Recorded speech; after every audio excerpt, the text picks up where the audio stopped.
Assalamualaikum warahmatullahi wabarakatuh, teman-teman semua pecinta keadilan dan kebenaran. Masih melanjutkan episode tentang buku ini, Ajari Aku Membenci Jokowi. Buku ini dapat Anda upload di deskripsi YouTube ini ya. Jadi kali ini bagian ke-6 saya beri judul Pantaskah Gibran.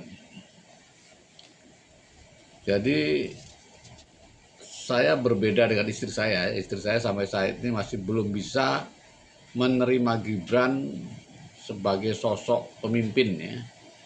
Karena dipandangnya masih terlalu muda, masih ingusan, masih belum pantas lah gitu ya.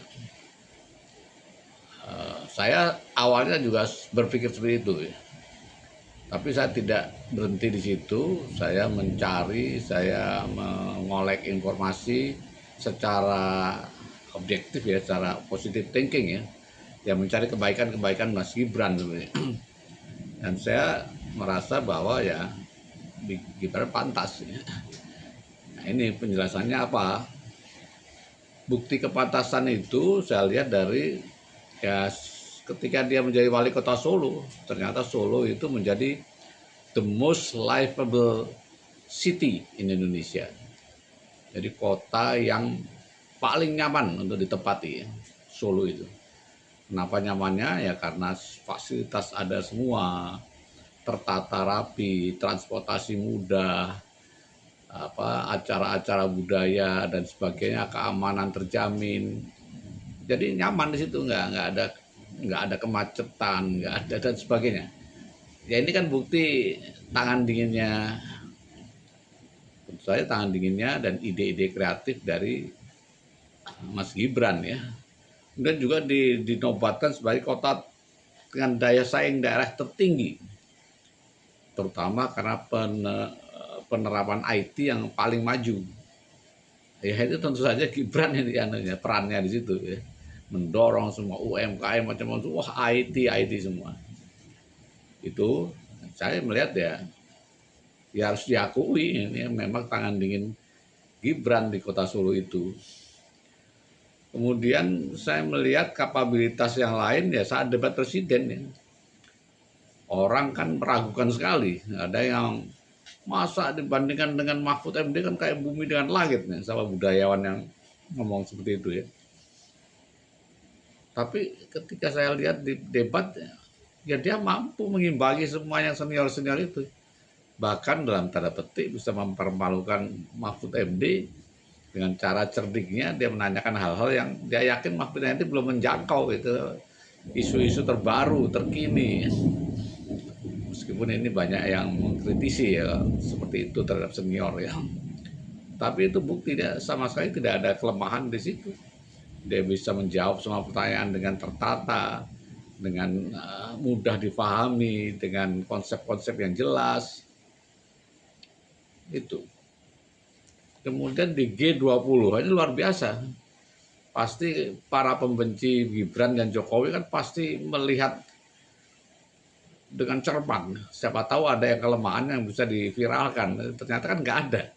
Semua berjalan baik, dia mendapat respon yang positif, kemudian pembawaannya pidato-pidatonya dalam bahasa Inggris juga bagus dan benar dan jitu. Kemudian dia berhasil menarik rapat-rapat bilateral dengan berbagai negara sangat diminati ya Pak. Dia ditarik ke sana ke sini untuk bicara ini, ditarik negara sana lagi pengen kerjasama ini dan sebagainya. Oleh-olehnya banyak karena dia muda ya. Kalau Prabowo kan orang sungkan barangkali ya, tapi karena dia masih muda orang tidak sungkan untuk narik sana sini. Itu misalnya. Nah saya menarik lagi, kemarin saya melihat komentar Abu Rizal Bakri, kita ditanya tentang Gibran secara tulus. Abu Rizal Bakri itu menyatakan bahwa ya dia kaget ya dengan penjelasan ketika ketemu secara langsung dengan Gibran itu. Ini orang yang berisi, berbobot, sistematik, semuanya perkataannya tertata. dan benar semua. Saya nggak benar apa yang dimaksud Pak Anu, tentu ini jujur ya, pengungkapan jujur dari Pak Bang Abu Rizal Bakri yang saya setujui ya. Kemudian jadi apa nilai plusnya ya? Yang pertama dia mewarisi prinsip bapaknya ya. Oh, apa namanya itu, kelebihan bapaknya yang low profile, irit bicara, tidak baper, semua jawabannya tidak pernah bisa dikritisi ya. Karena merendah semua. Ya tidak menonjolkan diri, pelan. Itu kelebihan bapaknya tuh dia punya. Tetapi kelebihan yang lain itu dia out of the box. Bapaknya juga mungkin juga ya. Jadi out of the box itu di luar yang kita, di luar kebiasaan semuanya. Sehingga ide-ide itu kreativitas ya. Sebagai contoh yang saya lihat kecil-kecil sih apa ketika COVID ya. Ada sekolah yang tidak mematuhi protokol ya. Apa yang dilakukan dia? Dia nggak memanggil kepala sekolahnya, dimarahin nggak. Tuan parkir mobil di depan sekolah itu aja. Nggak usah banyak kerja, nggak usah banyak emosi. Oh, itu sekolah itu udah apa namanya itu ribut sendiri. Wah, ada apa ini? Wali kota parkir di situ ada apa? Pasti ada yang salah. Mereka mengoreksi diri sendiri. Oh, ini soal soal protokol saya kira. Itu saya catat itu out of the box. Kemudian pada saat Idul Fitri ya, saya lihat ada orang, ini kan sudah selesai pemilu ya, hadir pakai kaos Ganjar Mahfud, musuhnya dia kan.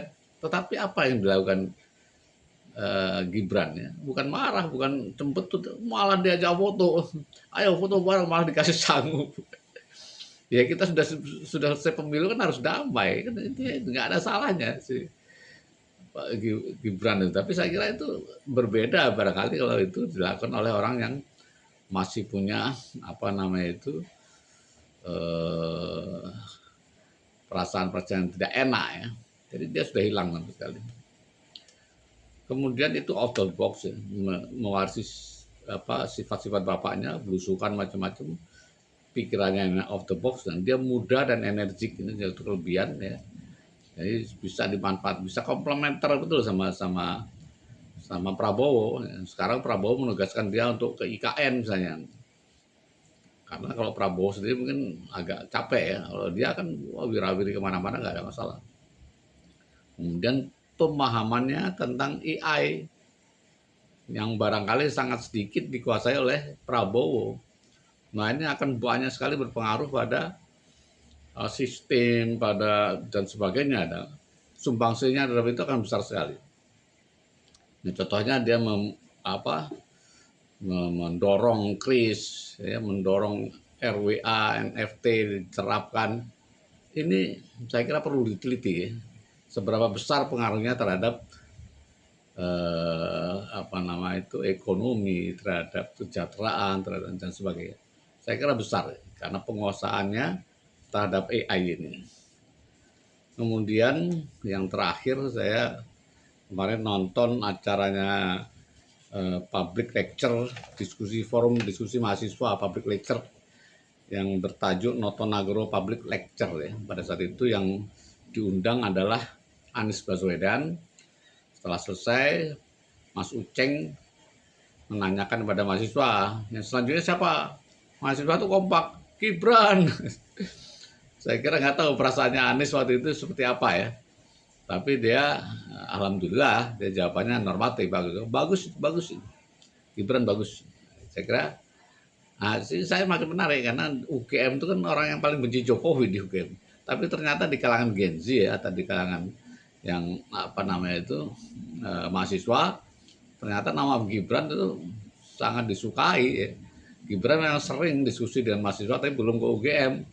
Kalau nggak salah itu di Universitas BINUS pernah ke beberapa kampus ya. Saya belum pernah, saya ingin sekali kalau nanti diundang di UGM, saya pengen mendengar bagaimana dialog Mas Gibran dengan mahasiswa. Pasti sangat sangat menarik, merangsang, edukatif, berbobot. Mudah-mudahan gitu. Mudah-mudahan ini bisa berjalan. Sekian aja untuk kali ini. Sekali lagi, buku Jokowi, Ajari Aku Membenci Jokowi, bisa Anda download di deskripsi YouTube ini. Makasih. Assalamualaikum warahmatullahi wabarakatuh.